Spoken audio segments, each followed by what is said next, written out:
There's plenty of lewd content. Pero ibang congressman nga nahuhuling may kabit pero hindi sila na ethics complaint eh.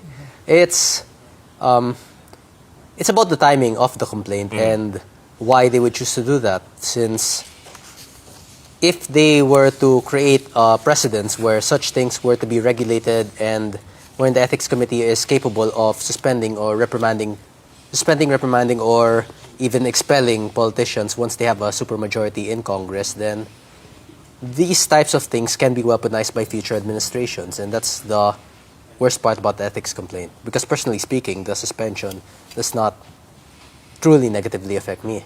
It mostly negatively affects the institution as a whole because people are losing trust in Congress, and this will decrease the trust in Congress even more. You mean people might think they're being so defensive?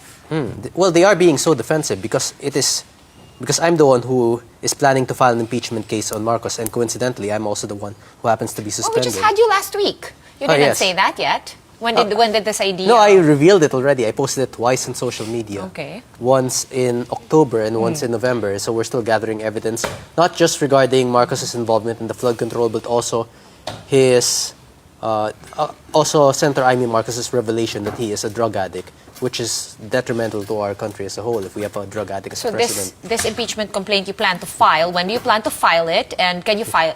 You can file it naman kahit na suspended ka, no? Well, I'm not too sure about that because I didn't read the rules regarding suspended politicians. Okay. But when are you planning to file it? Who is drafting it for you? You have lawyers? Yes, we have legal teams, and we'll see when the time comes. Kasi February 7 yung, the one-year ban on the impeachment of Sa Duterte will expire.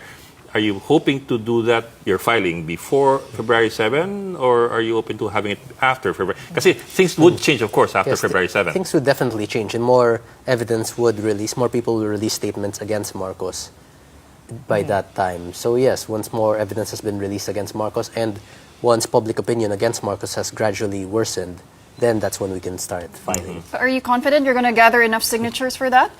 Well, even if I don't gather enough signatures, that will already prove that Congress itself, a majority of Congress, is no longer serving the people, but rather serving the interests of the Marcos administration. And we've already seen that happen in this instance. This is showing the people what exactly is happening within Congress.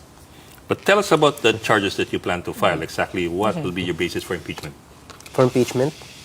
Well, the revelation of the drug cases and the involvement of flood control anomalies, and an extra charge that's not revealed yet.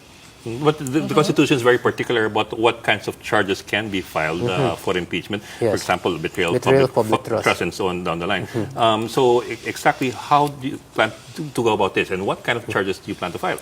Well, it will be betrayal of public trust because that's very open to interpretation. That could be for anything. For corruption and so on down the line. Or even lying about the state of his drug rehabilitation or his involvement in drugs. That can also constitute as a betrayal of public trust. So depending on what possible grounds you may find, we will still consult with our legal teams.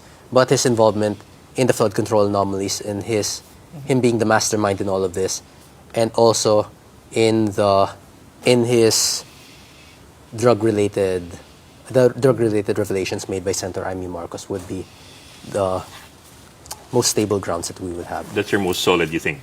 Well, there might be more. We might but for now, 3 grounds. We might find his footprints in the DPWH building fire. So that's also another possibility.